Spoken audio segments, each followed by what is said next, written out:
So we're going to take this lovely batch of mulberries that we have collected, and we're going to turn them into a stunning batch of mulberry syrup.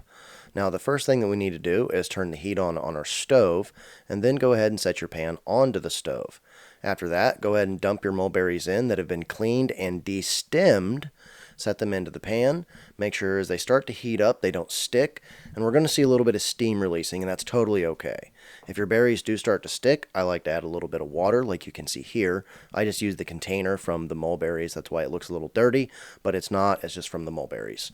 Now, as they start to heat up, we're going to notice a little bit of simmering action here, and this is exactly what we want, especially right here with this foaming action. This is a really, really nice part of the process. So we can start to see the color releasing from these berries and the juice starting to release from them. Go ahead and get a potato masher and start mashing the berries. Now this is going to release any of the pulp, and it's going to release the seeds and a lot more of the juices, and it's going to continue to break those berries down a really good amount here. So we're just going to continue to stir and mash our berries, and what we want is we want these berries to be completely broken down by the end of this process. Now this mashing and stirring process will last probably about anywhere from 20 to 30 minutes, give or take, depending on how many berries you have. If you find that your berries are starting to stick, go ahead and add a little bit more water, and this is going to give us the added benefit of a little bit more syrup in the end. So go ahead and continue to mash and stir after you've added your water. Like I said, just continuing to really break these berries down here. Now we can see it's starting to develop a really nice and beautiful color to it, and it's starting to thicken up a little bit. And that's because mulberries do have a little bit of pectin inside of them. Now we're just going to, again, continue. As you can see, it's a lot of stirring and mashing for this, but it's incredibly easy work overall, so it's not difficult. You might miss a couple of them, and that's totally okay. So as we can see, we're just continuing to mash here, and it's really getting very, very thick, actually. Mulberries do have a bit of pectin in them, but they don't have enough to make jelly by themselves. Now at this point, get yourself a fine mesh strainer, set it in a bowl so you don't lose any of your liquid.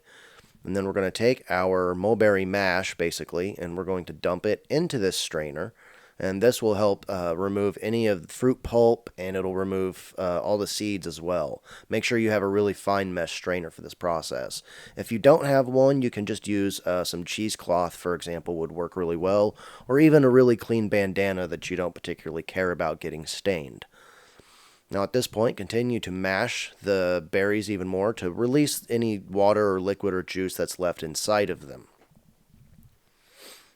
As you can see here, this process is pretty easy so far. Now take all of your strained liquid and dump it into your pan.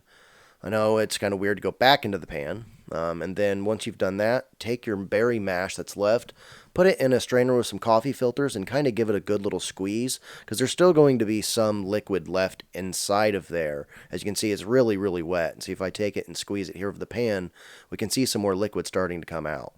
Be very careful to not burn yourself. Alright, and so now we're going to add our sugar into the pan. I used about a quarter cup of sugar, and that's going to be enough to really thicken this up and give it a nice sweet flavor. I like to add a little sugar because I find mulberries are really tart, but if you like the tartness, then don't add any sugar. And then now we're going to continue to get it back up to a boiling point here, and we're going to continue to boil and stir our mulberry syrup.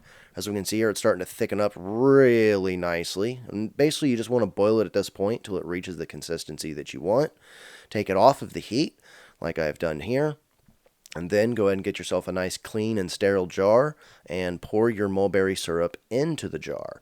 Now this part can be a little tricky because it is syrup and it's very, very sticky. As you can see here, this is incredibly thick. And I like my syrup to be rather thick. This stuff is absolutely delicious on top of pastries or on top of pies, on top of ice cream. I had it on some pancakes just last night.